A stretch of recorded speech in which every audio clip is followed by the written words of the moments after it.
Thank you very much, Maren Urner. This was extremely interesting, and now I would like to go into our first panel discussion. How to change our consumption, why consumers do not do what they want to do. And now I would like to welcome the other panelists. Karin Ziegler, Head of Design and Managing Director of the Blutsgeschwister fashion brand. Welcome to you. And Lutz Dietzold, CEO of the German Design Council. Welcome to you as well. Perhaps we can do it in the following way. Maren Urner, we already heard a lot from you. So last time we spoke English, and then we were quite unsure whether we would use first names in German or not. Perhaps we can agree on that. We already know a lot from you, Maren. Perhaps we can also get a brief introduction from the other two panelists, and then I would like to continue with the next questions. Karin, perhaps you can start. Well, thank you for the invitation. I represent a fashion brand that has opted for sustainability for 10 years now, and this is why I'm very proud that I was invited today to actually contribute my opinion. Thank you very much for being here. It's great to have you here. Again, for me, thank you very much. I'm really happy to be here with people, among people. It's wonderful. I am the CEO of the German Design Council, which goes back to the 50s. And it looks at making economy more competitive by using design strategically. And we're also very busy with awards, for instance, and we're a foundation, but work like a society. We have roughly 300 member companies from all sectors of industry, mainly German companies, manufacturing companies, small and big ones, everything. Thank you. Now, in this deep dive, we would like to talk about the studies that I mentioned before, that there is a gap between the attitudes and the convictions of people and their actions. People say that they are prepared to pay more for money, but when they do their purchase, they will still look at the price. So the question is, why do people act the way they do? Why don't they do what they want to do, and what does this mean for our sustainability values? Is this paying lip service? Well, cannot we see more action outside? And at the end of the day, what can we do in order to make sure that our action reflects our attitudes? Maren, I would like to start with you. You already explained not only the imagination, but also the existence of our Stone Age brain and how it influences us. If you now take a look at the pandemic, this is a situation which creates fear and uncertainty. So our Stone Age brain is activated and says, either I flee or I fight. And what does this mean for sustainability? Is it rather a driver or brake? It's important how you speak about it. You mentioned the right mechanism, this survival mechanism. There's a third reaction that is freed of flight, fight or freeze that paralyzes you, and this is what many people saw as rage, the fight response, or maybe the fatigue that many people felt. And that's very clear, but there's so many change taking place every single day, especially although it is painful. Even if we try to remember what happened in spring 2020, we actually woke up every morning in the morning, looked at our cell phone, where can we go, how many people are allowed where, but we've almost got accustomed to it, this insecurity. It does not mean that the stress is gone, no. The difference exists in the way we talk about it, the seeing the crisis as an opportunity. I said in passing, crisis means a turning point. It has a medical background, and when the fever curve goes up and the person actually dies or the fever goes down, the person recovers. If we regard crisis as a turning point again, then we can end up in a state where we say, well, this insecurity is something that is part and parcel of human life. The only security we have is insecurity. Is a beautiful summary of this. It sounds stupid, but think about it. Yeah, maybe the security we felt for war, wasn't that a big insecurity?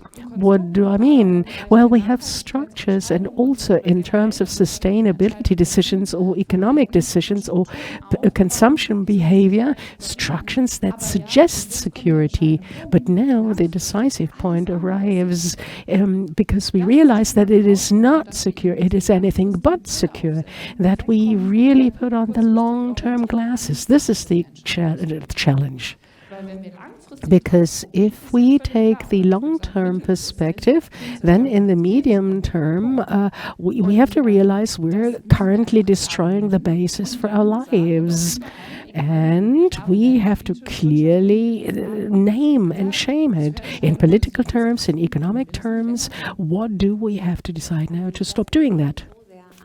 This sounds very clear, but you also said earlier on that fear is a bad advisor. Now, in our everyday life, whether we have a pandemic or not, we also think about sustainability, and it's clear if we are badly advised by fear, we take more short-term decisions, short-term gratification by consumption. This works very well at present. How can you really change things now? That's the corridor. There's the urgency, the fear of making people act. We've always done the same thing, and this no longer works. When the skies were empty and there were no planes left in the sky, who would have expected that 3 months ago? People would have ridiculed that person. But this is the decisive point. What is possible if we really want to do it? And there, for every concrete person, what can I do? And I mentioned this joke about the oat milk decision. Do I buy oat milk? Do I buy sustainably? Do I buy a sustainable piece of clothing? We could spend hours talking about consumption decisions. There it is important to understand that I do make an impact, that I can part with my learned helplessness and actually assume this self-impact. And they're fighting, they're struggling in my brain all of the time. But if somebody brings home to me that what I do and what I think makes an impact, we create a different world. And what I'm saying with this, for each and every one, we simply have to do it. We have to change our thinking habits and focus on what we can influence, rather than saying, well, my decision. In the US, it was calculated how big the personal impact is on consumption patterns versus a system change. And then there is a 0.903%. This is my individual footprint. For all of those who have not looked at their carbon footprint, this was a clever marketing again by the fossil fuel companies that said, well, you as individuals are to blame. We need both the systemic change and the individual change. But the systemic change can only happen if we start with the individuals, because the system is us, we.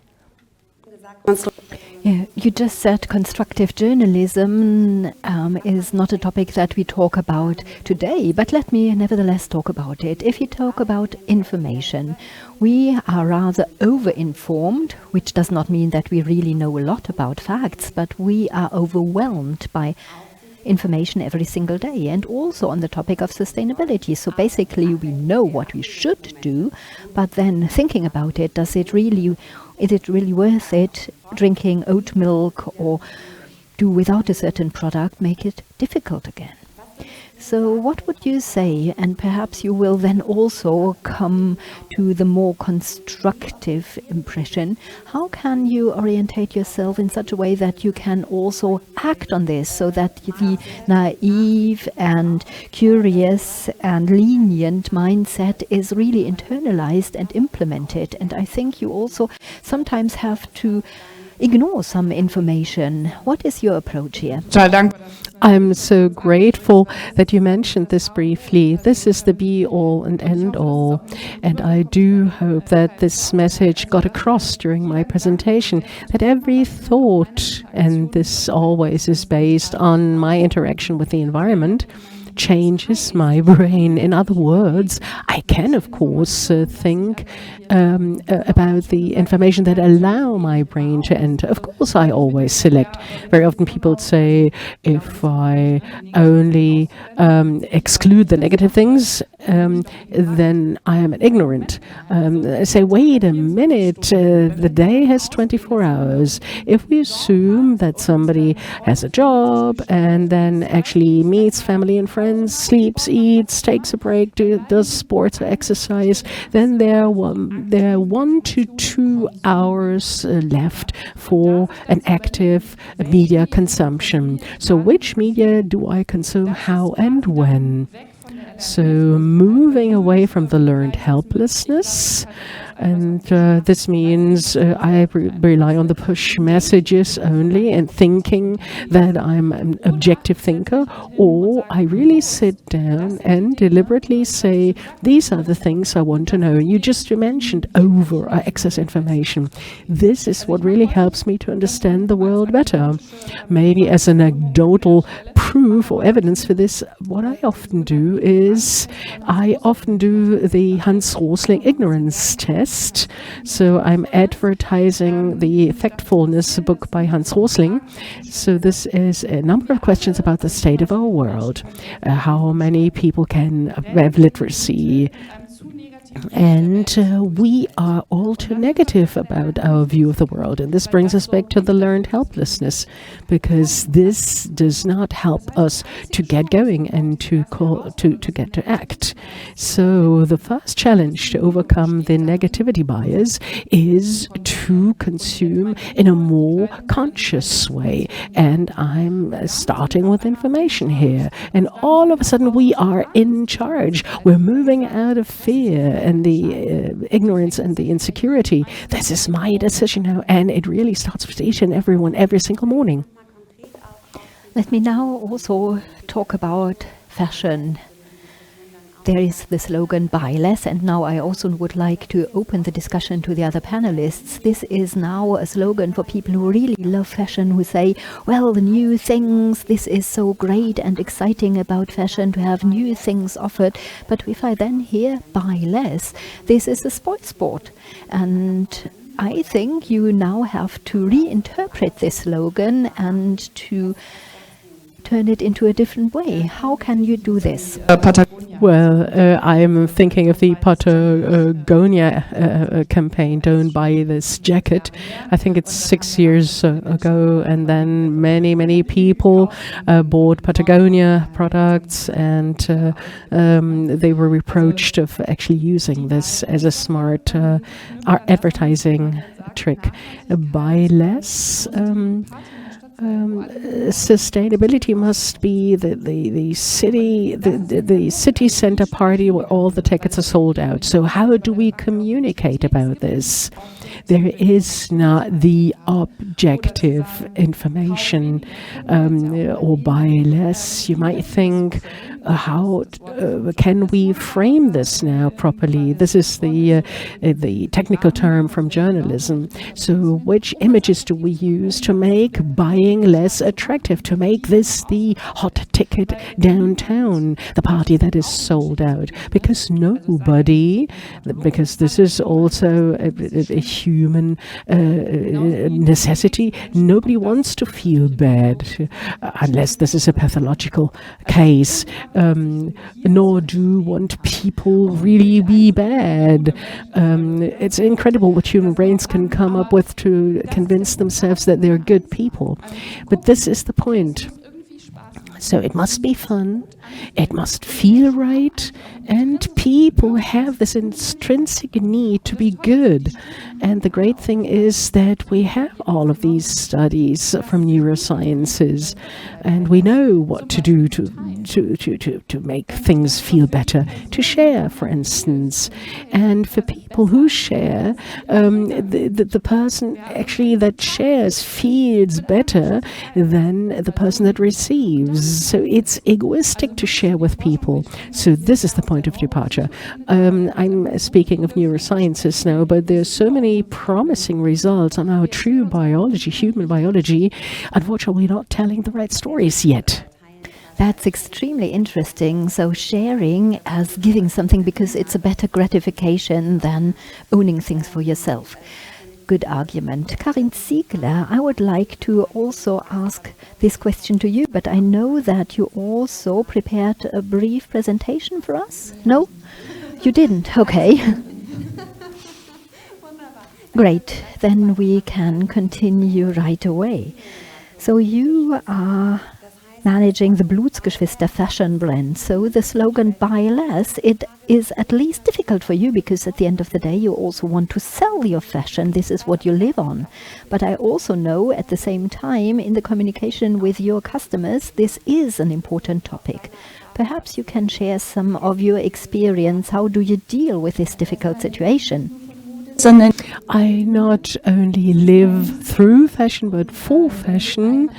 And there are many, many other people making a living on the money we make. And for them, it cannot be in the interest to generate fewer sales. But it is my interest to buy more consciously and to take responsibility for what she really needs. What can I share? What can I hand on?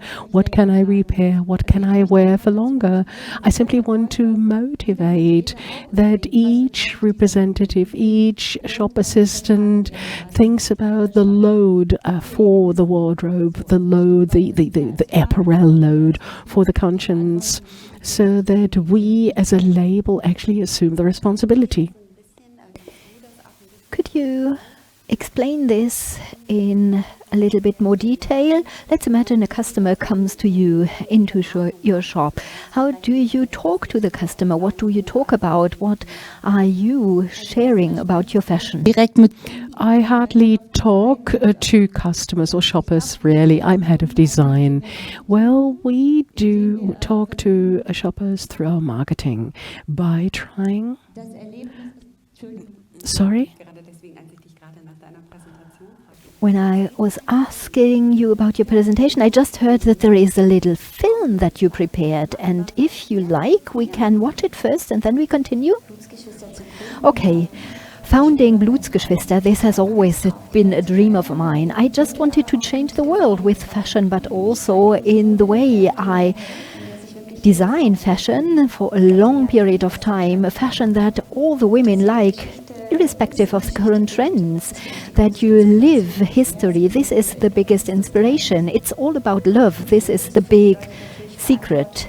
And labels, this of course means that you take responsibility for the people around yourself, for the employees, for your family, and of course for the environment.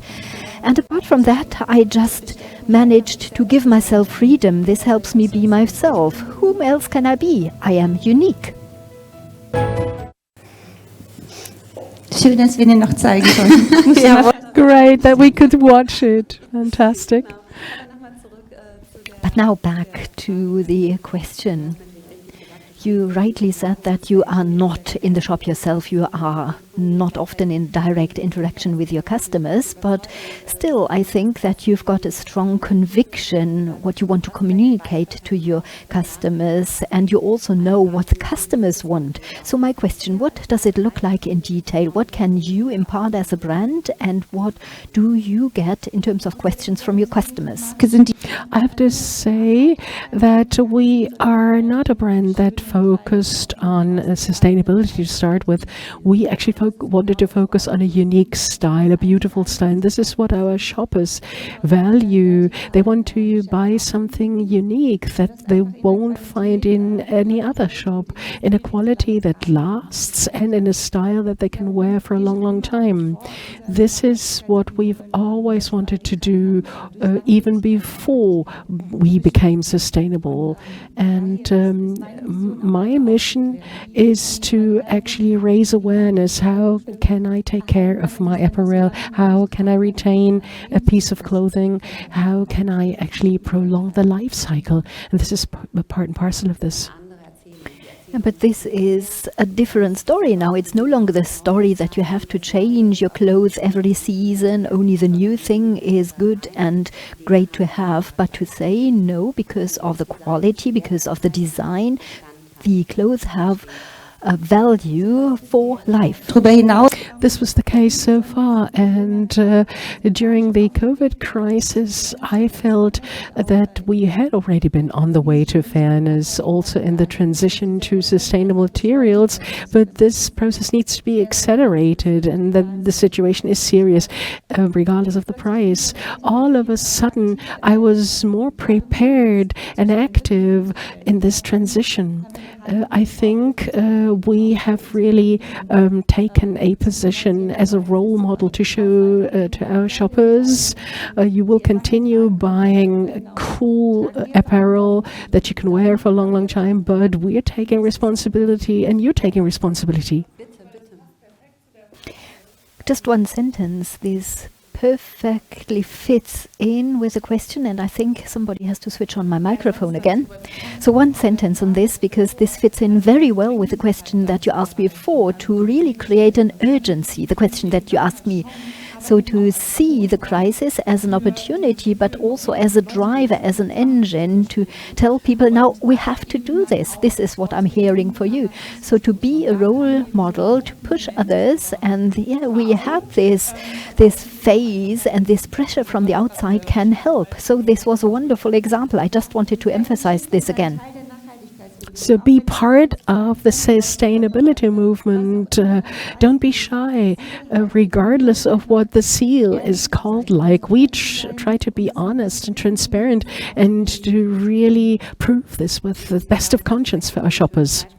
And I think this is really a good example. You just linked up to what does it mean to be in a crisis. Crisis, first of all, only means that there is a change happening. And during the pandemic, at the beginning, there was a huge tailwind for sustainability. Everybody was asking about what they were doing to the environment, but then this went down again. And now you can show us what this meant for you. You said this was a turning point where you said, yes, now we have to do it. Now we've got the urgency. Now we will change our activities, and we will also continue this. And we already discussed very briefly the question of swapping and borrowing and sharing. So your gift to share something with others. Your self-gratification, is this something that is also relevant for your brand? Yeah, this is so. If you know our brand, you know that we're very vintage inspired and not for nothing. I don't come from a wealthy family. I was early on inspired by flea market items, so I went shopping in secondhand shops, and this is why this is so important to me, because for people who probably don't have so much money or who focus more on a conscious consumption, to give them the opportunity to buy from us with the guarantee that we've really refinished or reclaimed this apparel and received the love it needs.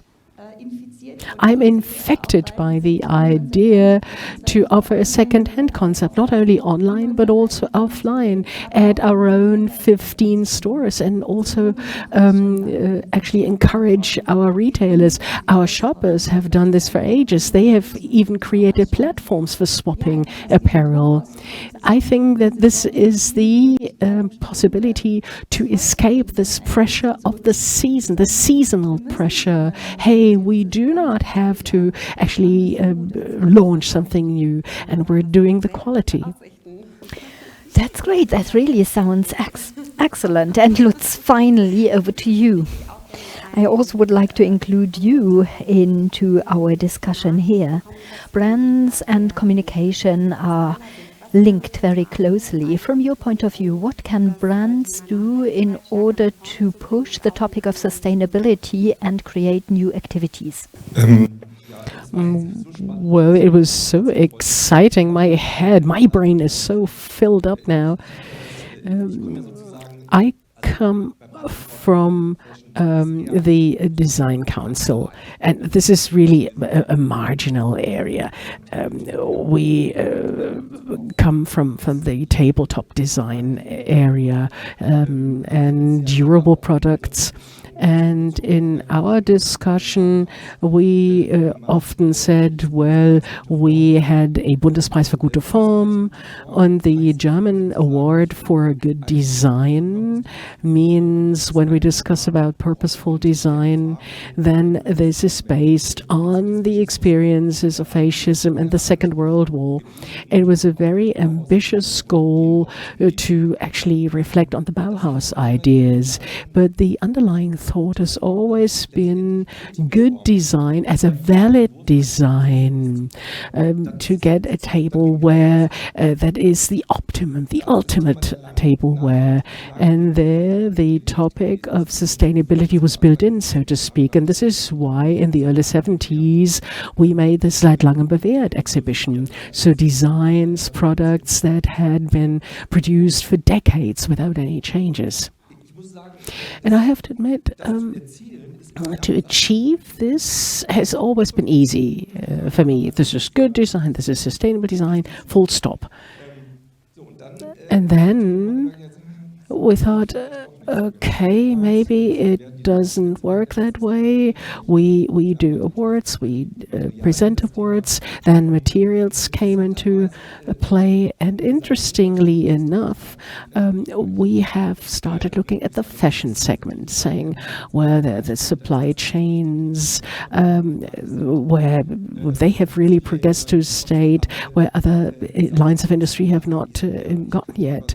I can look at the companies, where is it produced, who has produced it. Nevertheless, the message does not seem to be understood. You showed some images, and the images received first. This is our business model. Our label guarantees, an award label provides a guarantee, or the label as such is a promise of a certain quality. But how do I really get to this emotional content, this whirl of curiosity, and this party, the downtown party you spoke about? This is, of course, an ambitious requirement. How can I ensure this in brand management? Okay, we have to reach out to consumers through all of the touch points. How do I do this today? You are lucky to have 15 own stores. Some can only boil down communication to some images in an online way. So how can I contact and reach out to my target groups so that I can trigger all of this rethinking up in the brain, and that I'm really tied. And this is part of brand management. because what I want to achieve is loyalty, brand loyalty, and we can discuss how you do this in a sustainable way. In the automotive industry, people focused on performance values. Nobody did this. It's nonsense. It was pure emotion. But you leave a lot of burned territory behind. Let me get in here. There's one aspect that I'm interested in. You said you are not coming from the fashion area, but you had a more global approach to brands.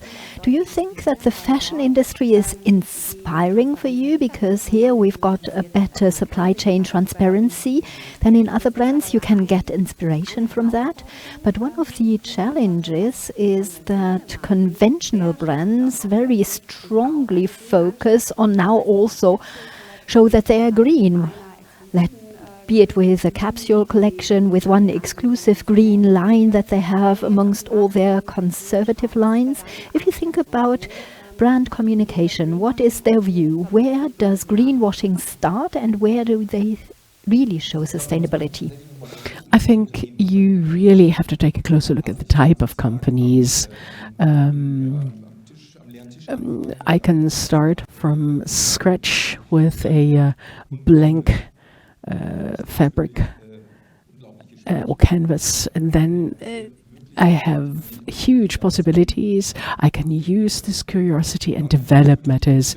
Then you've got those huge vessels that have been on course for a long, long time, where you don't know the starting point, where you have to find a credible starting point.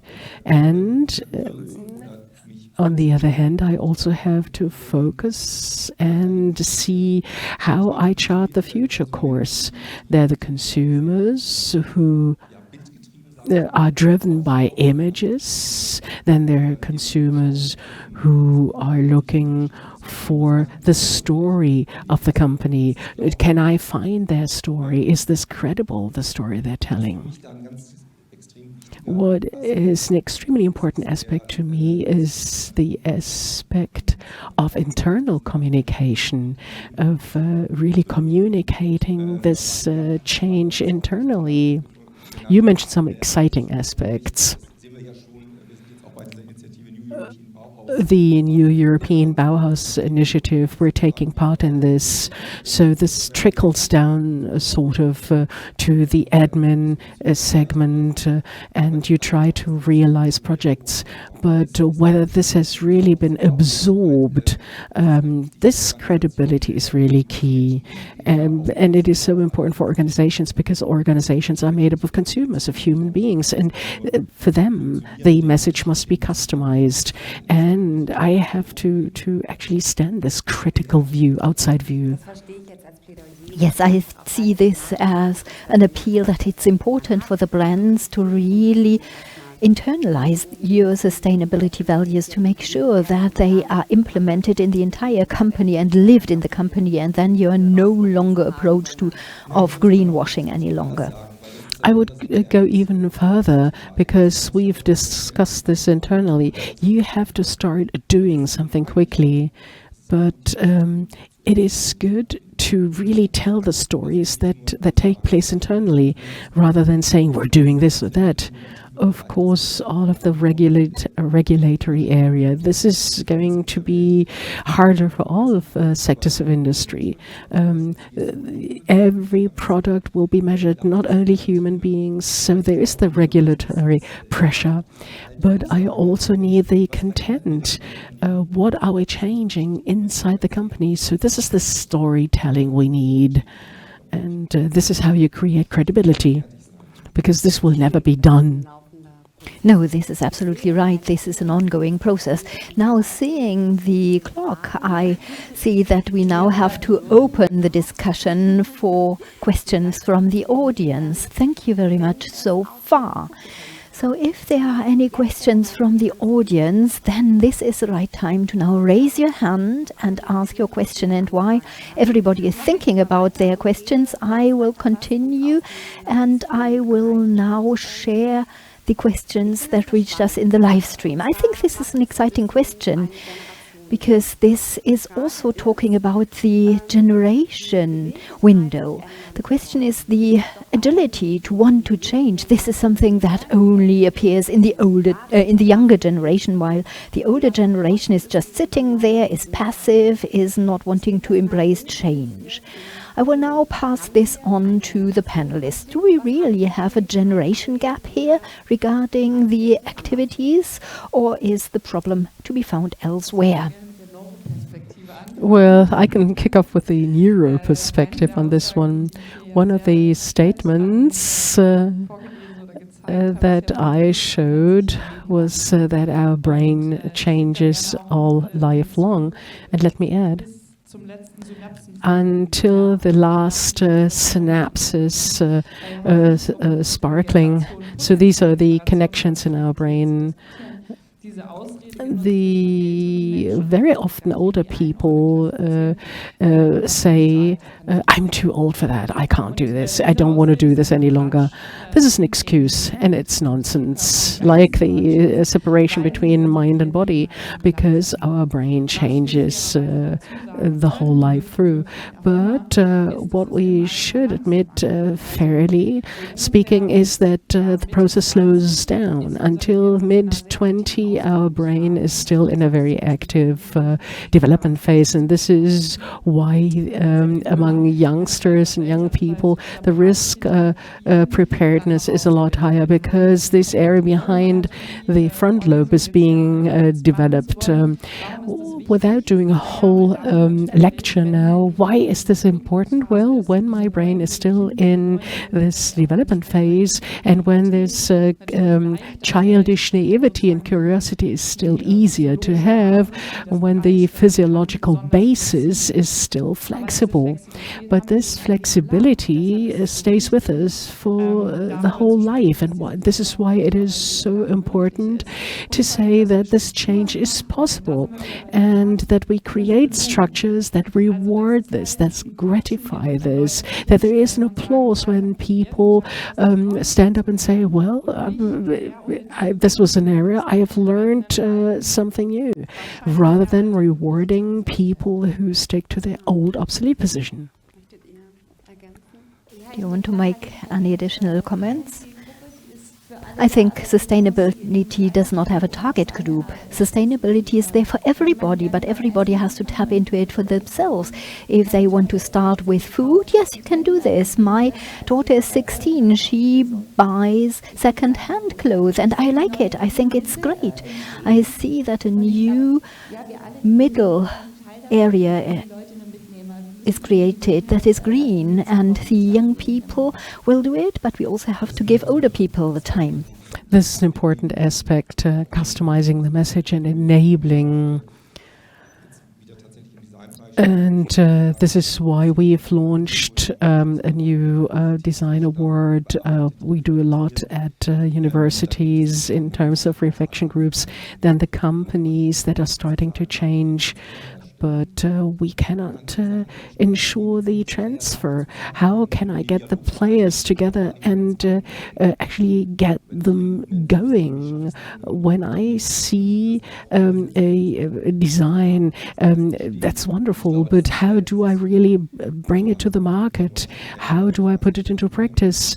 And I try to keep this whirl of curiosity in my brain, although I'm a little older, but you simply, it is work. Yes, it is work to keep your brain open and to be open for dialogue. And it's important. And there is a second question here, which is similar.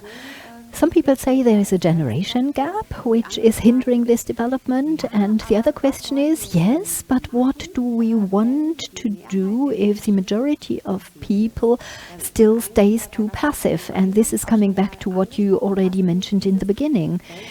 The fact, what is my own influence? What is the influence of my personal attitude and my activities?